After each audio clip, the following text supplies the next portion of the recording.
Okay, guys, welcome all of you for today's lecture. Today we'll be starting with agricultural income. आज अपने start करेंगे agricultural income और agricultural income बहुत easy chapter है, आसान chapter है, इसके बारे में आप ऑलरेडी जानते हो, बट इस चैप्टर में हम थोड़ा डिटेल्स में डिस्कस करेंगे कि what is exactly agricultural income and what is the scope of taxability of agricultural income in India. First of all आप ये बात को जानिए कि एग्रीकल्चरल इनकम पे इनकम टैक्स लगाने का पावर सेंट्रल गवर्नमेंट को नहीं है। Why? Because constitution of India has not given this right to levy income tax on agricultural income and that is why agricultural income जो इंडिया में कमाया जाता है, आई रिपीट, एग्रीकल्चरल इनकम जो India में कमाया जाता है that is fully exempt. I repeat, agricultural income जो इंडिया में कमाया जाता है that is fully exempt under section 10(1). मैंने आपको एग्जाम्पशंस में पढ़ाया था एग्रीकल्चरल इनकम एंड वह मैं आपको बोला था कि एग्रीकल्चरल इनकम के ऊपर अपने डिटेल में डिस्कशन करेंगे अगले चैप्टर में, which is today. So agricultural income will be exempt under section 10(1). Agricultural income कौन सा इंडिया में एग्जेम्प्ट है? जो इंडिया में आपने कमाया है, राइट? अगर कोई एग्रीकल्चरल इनकम आउटसाइड इंडिया है तो आप वो एग्जेम्प्ट नहीं करेंगे, that will be fully taxable in your hands if you are a resident depending on your status. Now sir, इस चैप्टर में ये बहुत इंपॉर्टेंट है जानना कि what you exactly mean by agricultural income and what are its other tax treatment other than this fact that it is exempt. तो चलिए फटाफट एक अपने नजर डालते हैं कि एग्रीकल्चरल इनकम एग्जैक्टली होता क्या है। What is the definition of agricultural income? Is agricultural income defined? Yes, agricultural income का डेफिनेशन है सेक्शन 2(1)(a) में। किसमें है? सेक्शन 2(1)(a) में। You don't have to learn the section number. Agricultural income in India is exempt from income tax under section 10(1) because CG has no power to levy tax on such income. Central government को कोई power नहीं है इस पर tax लगाने का, इस agricultural income के ऊपर टैक्स लगाने का सेंट्रल को कोई पावर नहीं है। बिकॉज जो एंट्री नंबर 82 अपने पढ़े थे, that entry number 82 of union list excludes agricultural income from the purview of income tax. Now let's come exactly to agricultural income का डेफिनेशन। एग्रीकल्चरल इनकम का डेफिनेशन क्या है सर?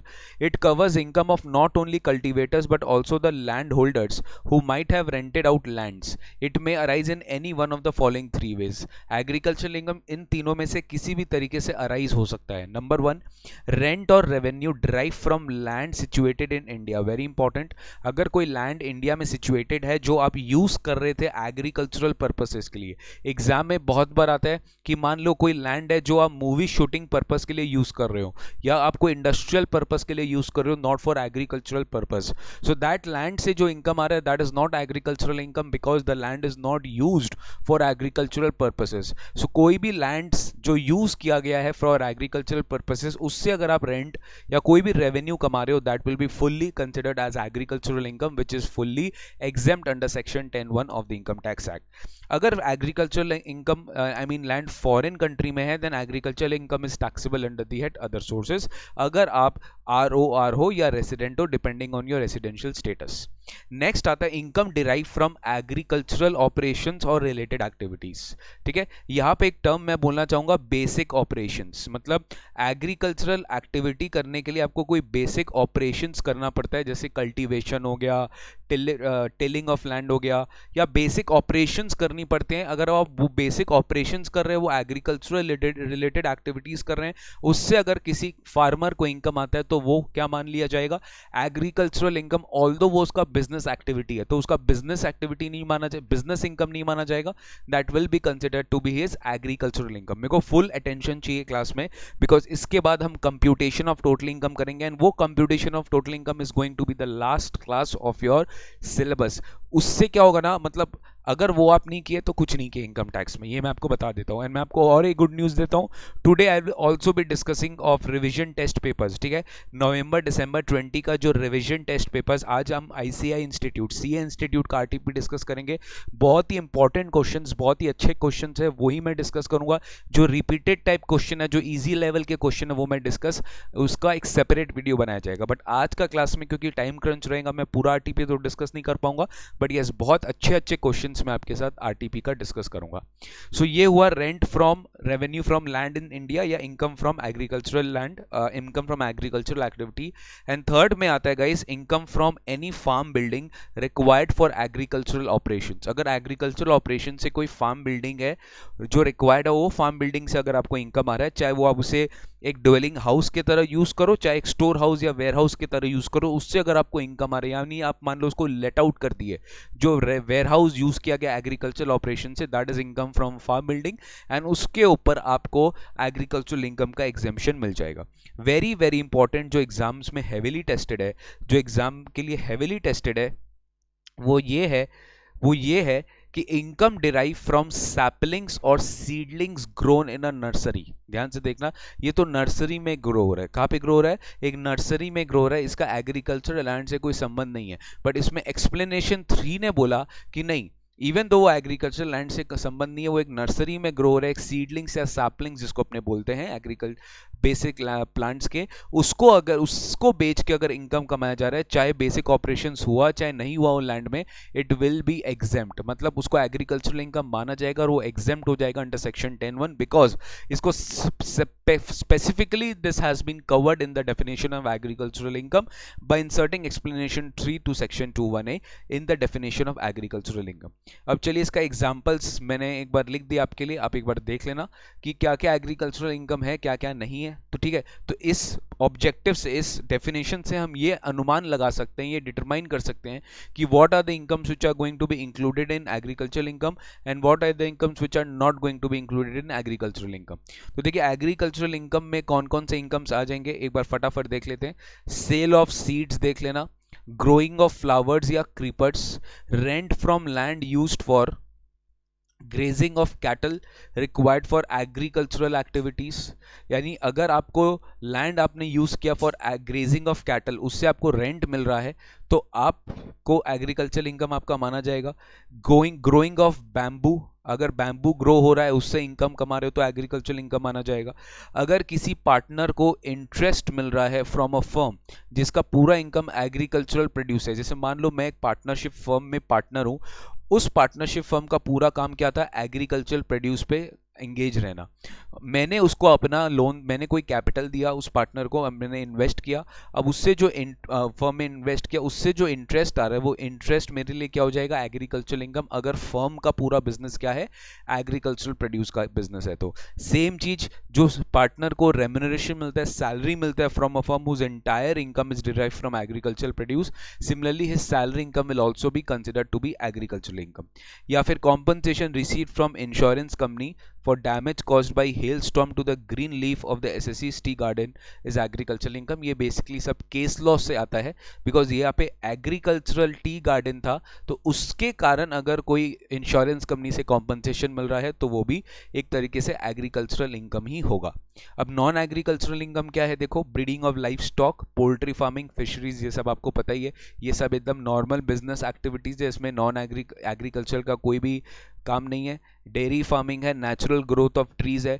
डायरेक्टर को अगर रेम्यूनरेशन मिल रहा है उस कंपनी से, या शेयर होल्डर को कोई इनकम मिल रहा है उस कंपनी से, जो एग्रीकल्चरल ऑपरेशन है वो एग्रीकल्चरल इनकम नहीं माना जाएगा, that will be treated as non agricultural income. Similarly money lender को जो भी इंटरेस्ट मिल रहा है in the form of agricultural produce के ऊपर जो मनी लेंडर को इंटरेस्ट मिल रहा है, that will be treated as non agricultural income. Supply of water for irrigation purpose या rent, arrears of rent receivable from agriculture land. याद रखिएगा, मान लीजिए रेंट मुझे मिलना था, वो रेंट तो मेरे लिए एग्रीकल्चर इनकम है, बट रेंट डेली मिला, उसके ऊपर जो इंटरेस्ट मुझे मिल रहा है that is my other sources. Like income tax refund is not taxable, you know, but interest on delay in income tax refund which is given by the department is definitely taxable under other sources. So similar concept is arising in agricultural income. So guys, trust me, this chapter is very simple, not at all ज़्यादा इसमें से exam में question आता है, maximum 2 से 3 number का question आएगा, वो भी अगर कोई एडजस्टमेंट में रहेगा तो, ठीक है। Separately independent question agricultural income कम आता है, but we can not afford to lose this, because ये जेन्युइनली आपको पढ़ के जाना पड़ेगा, बिकॉज इसमें छोड़ के जाने लायक वैसा कुछ है नहीं। हाँ, अब जो एग्जाम में आता है वो मैं आपको बता देता हूं, एग्जाम में ये वाला पार्ट बहुत आता है, that is composition of business income and agricultural income, ठीक है। ये ध्यान रखना है आपको, रबर, कॉफी एंड टी, ये तीन प्रोडक्ट याद रखिएगा, रबर, कॉफी एंड टी। अगर मैं रबर का कोई बिजनेस कर रहा हूं, या टी का कोई बिजनेस कर रहा हूं, या कॉफी का कोई बिजनेस कर रहा हूं, तो मेरा जो टोटल इनकम आएगा, उस टोटल इनकम का कुछ पोर्शन एग्रीकल्चर होगा, कुछ पोर्शन बिजनेस होगा। यानी there will be a defined percentage of that income will be agricultural income and balance percentage will be business income. यहाँ मान लो मैंने 10 lakhs कमाया तो 10 lakhs का 60% मेरा हो गया agricultural income and 40% हो गया मेरा business income. But this is only for composite businesses. 3 types of composite businesses, that is tea, coffee and rubber.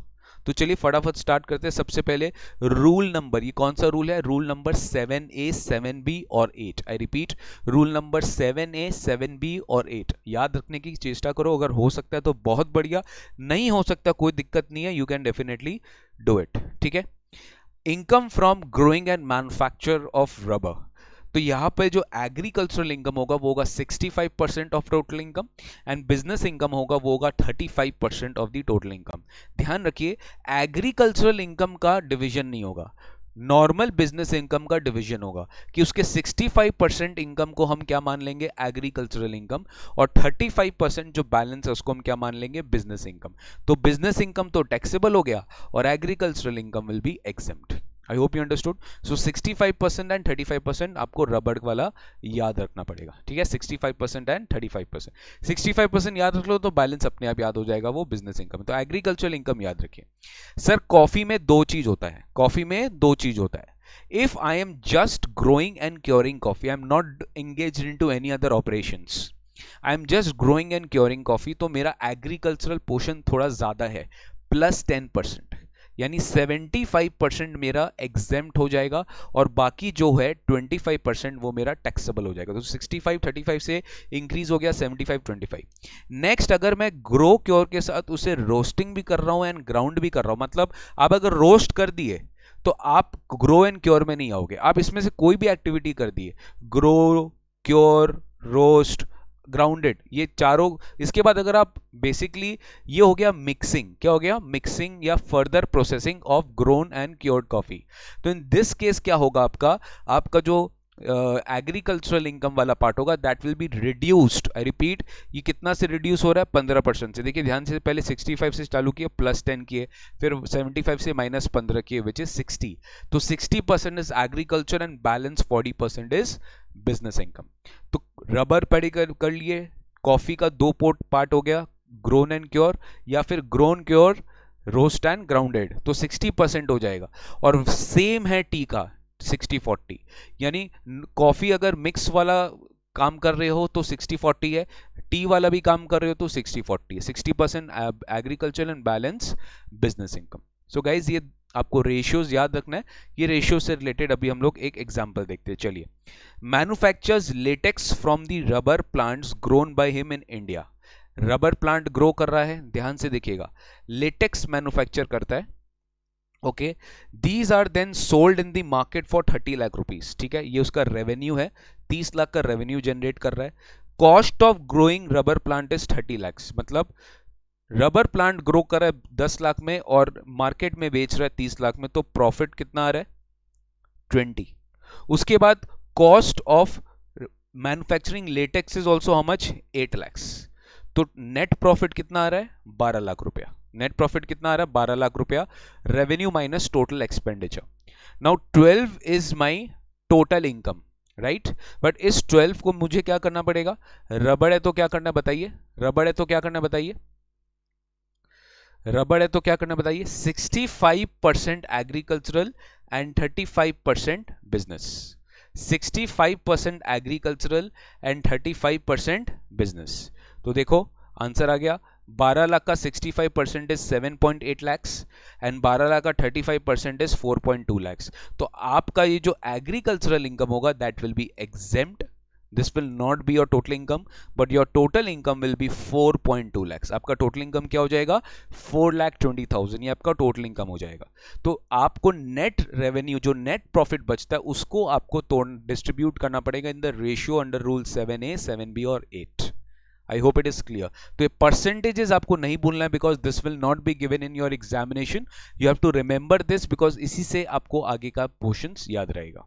Okay sir, next अपन आते हैं सर खाली टी, कॉफी, रबर, खाली यही 3 एग्रीकल्चरल प्रोड्यूस हो सकता है क्या? नहीं सर, और भी एग्रीकल्चर प्रोडक्ट हो सकता है। तो उनके लिए गवर्नमेंट ने एक रूल बनाया, rule number 7, income from growing and manufacturing of any other product other than tea, coffee या rubber. Tea, coffee, rubber is frequently manufactured in India. India इसका largest, one of the largest producers है, तो इनके लिए एक specific rule बना दिया।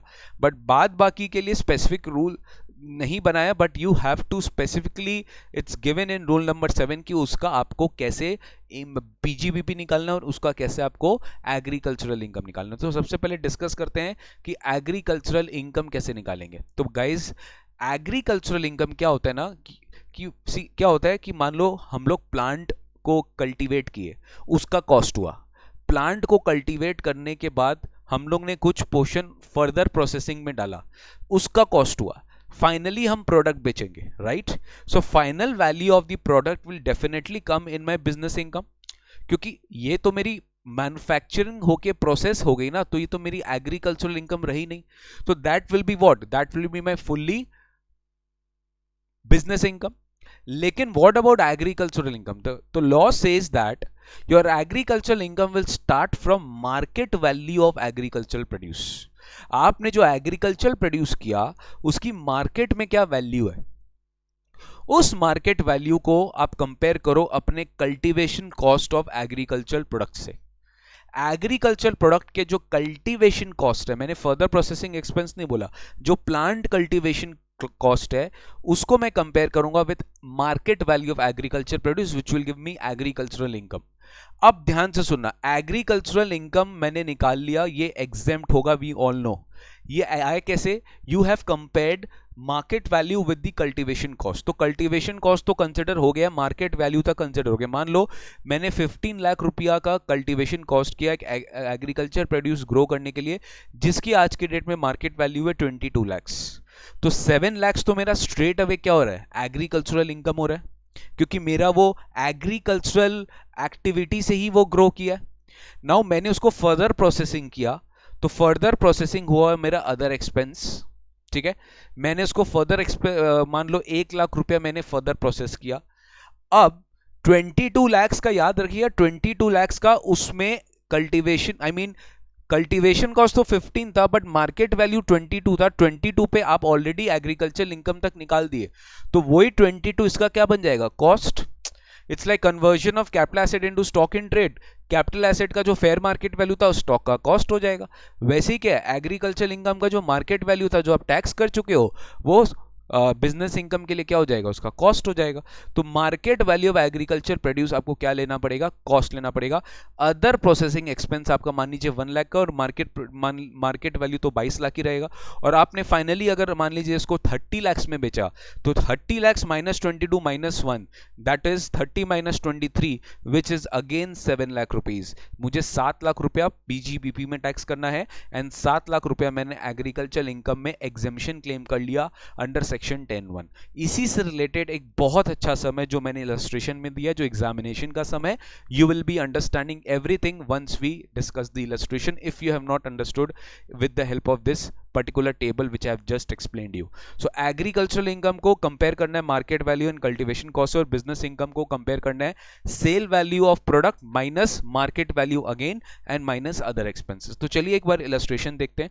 Mister B ने शुगर केन ग्रो किया, शुगर केन एग्रीकल्चर प्रोड्यूस, उन्होंने यूज किया मैन्युफैक्चरिंग शुगर करने के लिए। शुगर अल्टीमेट प्रोडक्ट है, शुगर अल्टीमेट प्रोडक्ट है, ठीक है। ऑब्वियसली शुगर केन अगर वो बेच रहे तो एग्रीकल्चरल इनकम होगा, बट शुगर बेच रहे, वो अल्टीमेटली शुगर बेचेंगे। 30% of the sugar cane produce is sold for 10 lakh. ध्यान से सुनना, 30% आपने तो 10 लाख में बेच ही दिया, मतलब शुगर केन का 30% तो आप 10 लाख में बेच दिए, तब तो ये एग्रीकल्चरल इनकम में आने वाला है। आपने cost of cultivation of such sugar cane, मतलब कितना, 30% शुगर केन को बनाने के लिए आपका 5 लाख रुपीज लगा। आपका कितना लाख रुपीज लगा, 5 लाख रुपीज लगा। बैलेंस शुगर केन कल्टीवेट करने के लिए आपको 14 लाख रुपीज लगा। तो टोटल मेरा 14 + 5 कितना हो गया, 19 लाख मेरा कॉस्ट ऑफ शुगर केन ही हो गया। 19 लाख मेरा कॉस्ट ऑफ शुगर केन हो गया।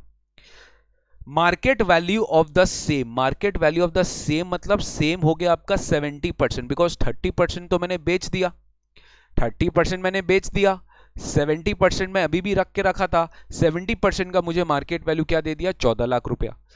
मैंने 1.5 लाख रुपया और इंकर किया as manufacturing process on this 70% sugar cane, and the balance sugar cane on the balance sugar cane, मतलब वही on the balance sugar cane 70% मैंने 1.5 लाख रुपया खर्चा और किया, और फाइनली शुगर बिका 25 लाख में। Exactly almost same figures which I have just explained you.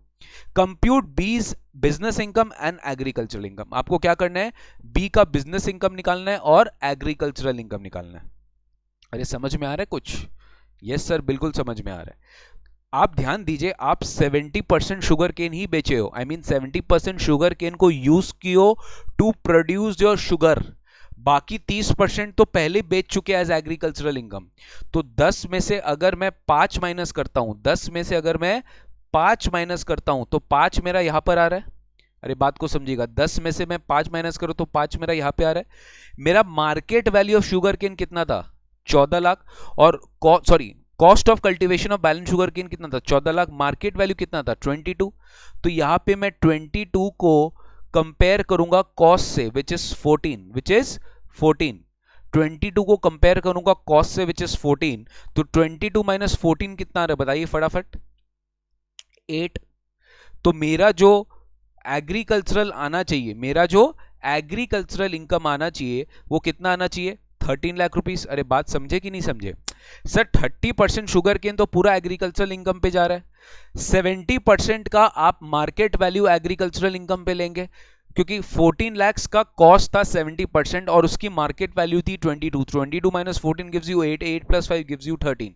So this will give me agricultural income. ये मुझे क्या दे देगा, एग्रीकल्चरल इनकम दे देगा। अब बात को समझना, शुगर बेच के आप बिजनेस इनकम कमा रहे हो, तो शुगर बेच के आपका बिजनेस इनकम कितना आएगा सर? शुगर बेच के आपका बिजनेस इनकम आएगा, आपका जो सेल वैल्यू है 25 लैक्स, उसके बाद आप कॉस्ट माइनस करोगे। अब वो कॉस्ट क्या होगा, ये 14 लाख आई मीन सॉरी, ये मार्केट वैल्यू तो होगा ना 22 लाख का, बिकॉज 22 लाख तो आप यहां पे कंसिडर कर लिए फॉर व्हाट, एग्रीकल्चरल इनकम।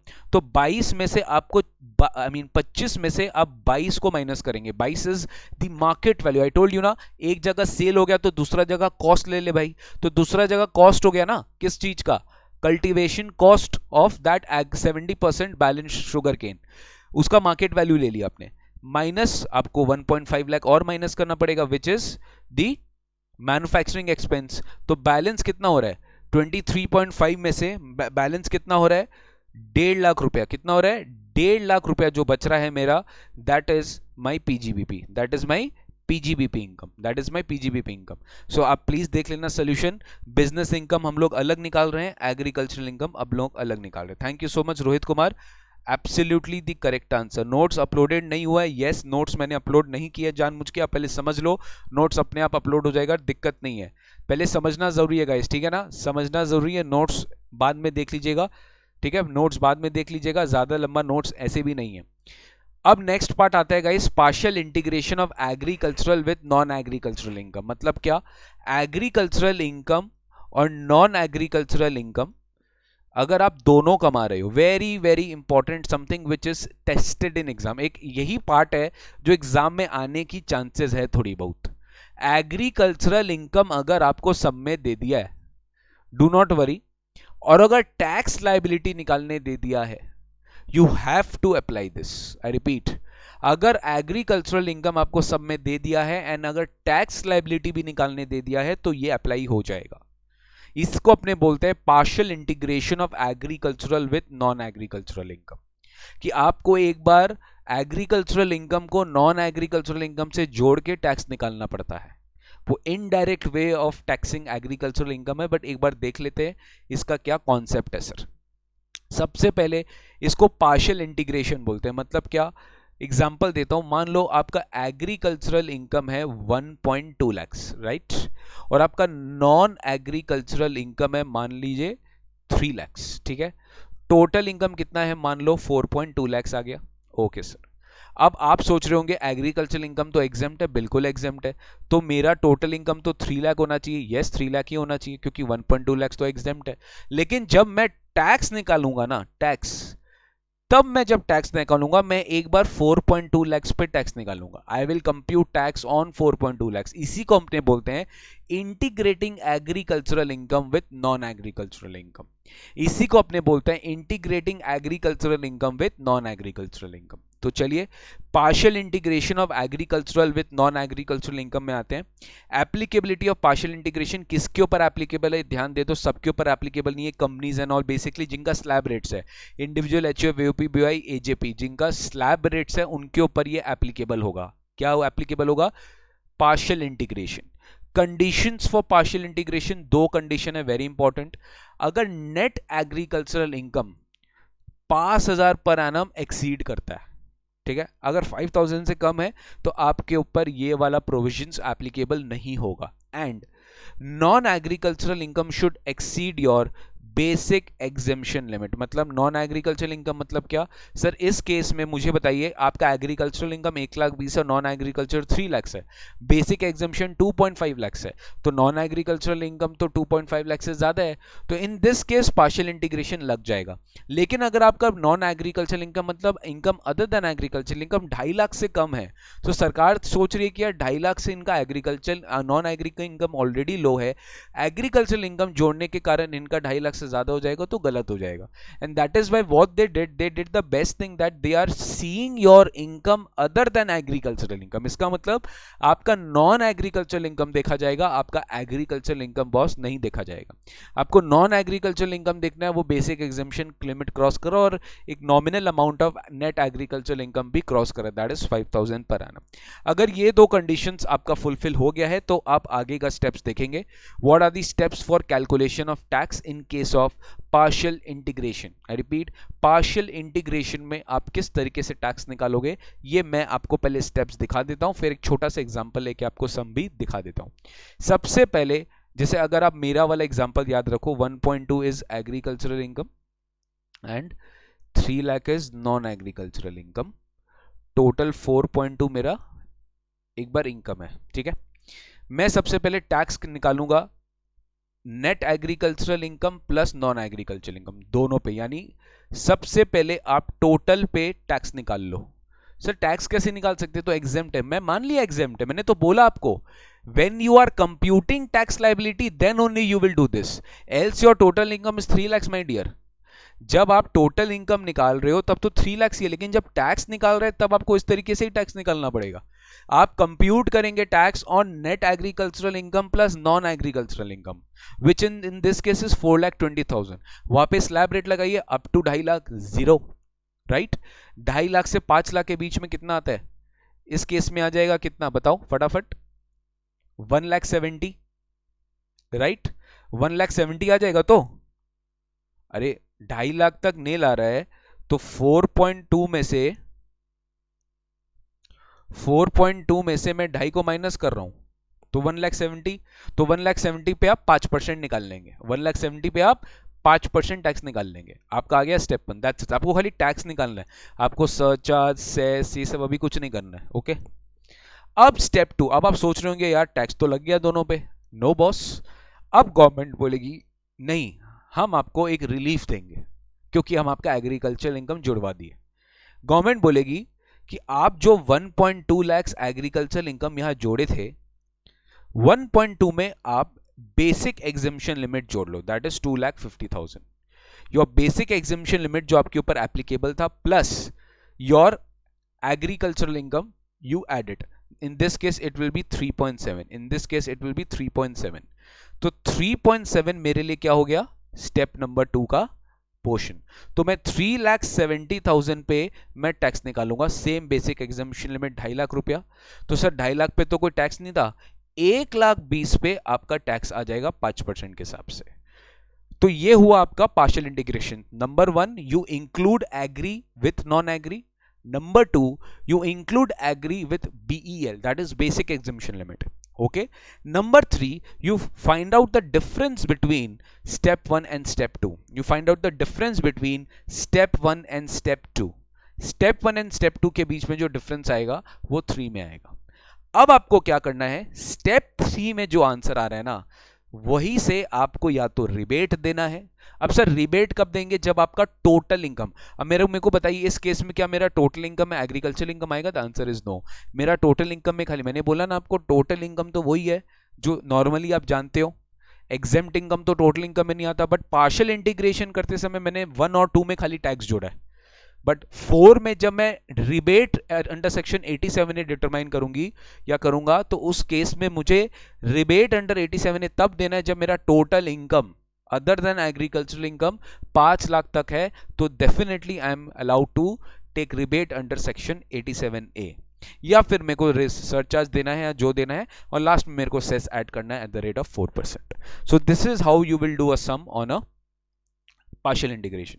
तो चलिए इसके ऊपर एक इलस्ट्रेशन करें and then this chapter will be done, followed by some illustrations. Mr. X, a resident, has provided the following particulars of his income for the previous year 1920. Salary आपको दिया compute करके 1,80,000। Income from house property computed है, income from house property computed है, that is 2 lakh rupees. Agricultural from land in Jaipur, wow 2,80,000 आ गया agricultural income. और expenses incurred भी आ गया, तो मतलब एक्सपेंसेस इंकर्ड है, आपको नेट देखना है। क्या देखना है? Net agricultural income. तो नेट कितना होगा बॉस? नेट एग्रीकल्चरल इनकम कितना होगा? 1,10,000। नेट एग्रीकल्चर इनकम होगा 1,10,000। 2,80,000 माइनस 1,70,000, तो आप नेट देख लिए 1,70,000 आपका नेट एग्रीकल्चरल इनकम है। और आप नॉन एग्रीकल्चर इनकम निकाल लो, कितना आ रहा है? नॉन एग्रीकल्चर इनकम आ रहा है 3,80,000। नॉन एग्रीकल्चर इनकम आ रहा है 3,80,000। I hope it is clear. तो आप नॉन एग्रीकल्चर इनकम को किससे जोड़ोगे? Net agriculture income. आपको टैक्स लायबिलिटी निकालने बोला, अज्यूमिंग इज एज इज 45 और अज्यूमिंग इज एज इज 70। तो यहाँ पे बेसिक एग्जेम्पशन लिमिट 2.5 लाख है और यहाँ पे बेसिक एग्जेम्पशन लिमिट 3 लाख है। तो 3 लाख और 2.5 लाख एज द केस में भी is the basic exemption limit in this case. ठीक है सर। अब अपने सबसे पहले 45 ईयर्स वालों के लिए निकालते हैं। तो 45 ईयर्स के लिए देखो 3,80,000 और 170 कितना हुआ? 3,80,000 और 170 कितना हुआ? 5.5 हुआ मेरे हिसाब से। 3,80,000 और 170, sorry I am so sorry, ये 110 होगा क्योंकि 2,80,000 है, ये 2,80,000 है। तो नेट एग्रीकल्चर इनकम कितना हो रहा है? 110 हो रहा है, राइट? 280 माइनस 170, तो 2,80,000 माइनस 1,70,000 गिव्स मी 1,10,000। तो 3,80,000 plus 1,10,000, I repeat 3,80,000 plus 1,10,000 which gives me 4,90,000। तो 490 आ रहा है मेरा। क्या आ रहा है? 490। तो 490 पे मैं सबसे पहले टैक्स निकालूंगा। आपका जीटीआई कितना है? 3,80,000। क्यों? क्योंकि एग्रीकल्चर इनकम तो एग्जेम्प्ट है ना भाई। I hope you know this. Agriculture income तो एग्जेम्प्ट है, देखो एग्जेम्प्ट कर दिया ये, बट इंटीग्रेशन करते समय इसको ऐड कर दिया, इंटीग्रेशन करते समय इसको ऐड कर दिया। तो 490 पे जब मैं टैक्स निकाल रहा हूं तो 490 पे टैक्स कितना आ रहा है? सिंपल 490 में 2.5 लाख माइनस कर दिया, बेसिक एग्जाम्पशन लिमिट है क्योंकि 45 ईयर्स है, इनटू 5% विच इज 12,000 रुपीज। ठीक है। अब आपको स्टेप 2 क्या करना है? बेसिक एग्जाम्पशन लिमिट कितना था? 2.5 लाख रुपीज, राइट? यहाँ पे 1,10,000 क्या है? Agricultural income, right? तो 1,10,000, 3,60,000 पे आपको टैक्स निकालने बोला। तो 2.5 लाख तो ऐसे ही गया क्योंकि 2.5 लाख आप एनीवेज जोड़ती। अल्टीमेटली 1,10,000 पे आपका कितना रेट ऑफ टैक्स आएगा? 5%, क्योंकि अगेन आप फ्रेश निकाल रहे हो विच इज 5,500। तो 5,500 आप यहाँ पे माइनस कर दिए। ओके, तो 5,500 और 12,000 के बीच में जो डिफरेंस है वो कितना है? 6,500। क्या रहा है? 6,500। अब ये जो 6,500 है गाइस, प्लीज ध्यान से सुनना, प्लीज ध्यान से सुनना। आई एम सो सॉरी, मैं शायद 2 में मिक्स कर दिया क्या? एक सेकेंड रुकिए। 380 प्लस 1,90,000 हम 12,000 निकाले थे, राइट? एक मिनट रुकना। हमें नेट एग्रीकल्चर इनकम कितना दी है? 1,10,000 प्लस 2,50,000 विच इज 3,60,000, राइट?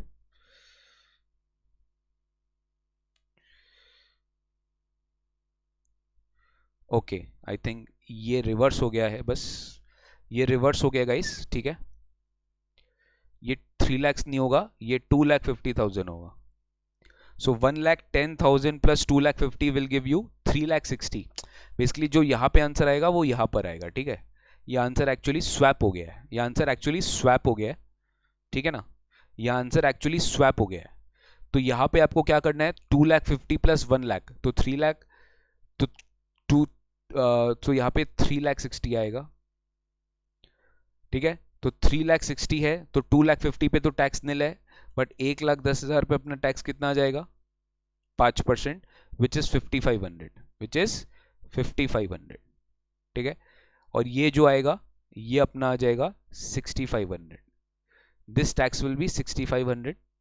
अब ध्यान से सुनना प्लीज, ध्यान से सुनना, यहां पे अपने को सबसे पहले मैं आपको बता देता हूं 6,500 है, तो क्या आपको रिबेट मिलेगा क्या, यस आपको रिबेट मिलेगा, आपको रिबेट मिलेगा अंडर सेक्शन 87 है, आपको रिबेट मिलेगा अंडर सेक्शन 87 है।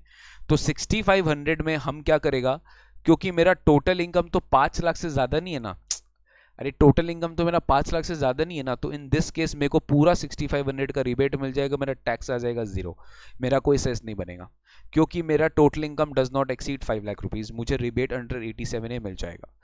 एज अगर 70 ईयर्स है तो सेम कैलकुलेशन है, लेकिन बेसिक एग्जेम्पशन लिमिट यहाँ पे 3 लाख हो जाएगा, बेसिक एग्जेम्पशन लिमिट यहाँ पे 3 लाख हो जाएगा। तो अब 3,80,000 प्लस 1,90,000, 4,90,000 पे जब आप टैक्स निकालोगे तो आपको 1,90,000 पे, आई रिपीट 4,90,000 तो 3 लाख पे टैक्स नहीं है, तो 1,90,000 पे आप 5% टैक्स निकालोगे तो ये हो रहा है 9,500, ये हो रहा है 9,500, राइट। और यहाँ पे ये वाला स्टेप 2 इधर आ रहा है बेसिकली, तो आपको 3,60,000 पे टैक्स निकालना अगेन, समझ गए। लेकिन बेसिक एग्जेम्पशन लिमिट कितना है इस केस में, 3 lakh plus non agricultural income कितना है, 1.1 लाख, सो 4.1 लाख अपना क्या आ जाएगा टैक्स, 870 ईयर्स का स्टेप 2, 870 ईयर्स का स्टेप 2। तो इन दिस केस आपको 4.1 लाख के ऊपर करना है, आपको 4.1 लाख के ऊपर करना है। तो 4.1 लाख के ऊपर अपने करेंगे, 4.1 लाख के ऊपर अपने करेंगे 3 लाख एग्जेम्प्ट, 1,10,000 के ऊपर 5%, which is how much 5,500, which is how much 5,500, ठीक है। अब 9,500 minus 5,500 which is how much 4,000, ये क्या आ जाएगा 4,000। अगेन इसमें आपको क्या मिल जाएगा, रिबेट मिल जाएगा, आपको क्या मिल जाएगा, रिबेट मिल जाएगा। हाँ, अगर ये नॉन रेसिडेंट होता तो रिबेट नहीं मिलता, आई रिपीट अगर ये नॉन रेसिडेंट होता तो उसको रिबेट नहीं मिलता अंडर सेक्शन 87 है, लेकिन ये रेसिडेंट है तो उसको रिबेट मिल जाएगा। ये मान लो अगर ये 4% हम लोग तब राइट होता अगर ये नॉन रेसिडेंट होता, बिकॉज रेसिडेंट के केस में रिबेट मिलता है, नॉन रेसिडेंट के केस में रिबेट नहीं मिलता। तो रिबेट यहाँ मिल जाता, पूरा का पूरा टैक्स 0 हो जाता, पूरा का पूरा टैक्स 0 हो जाता।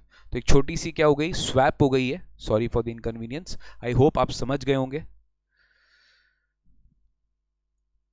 यस, आज लास्ट क्लास है,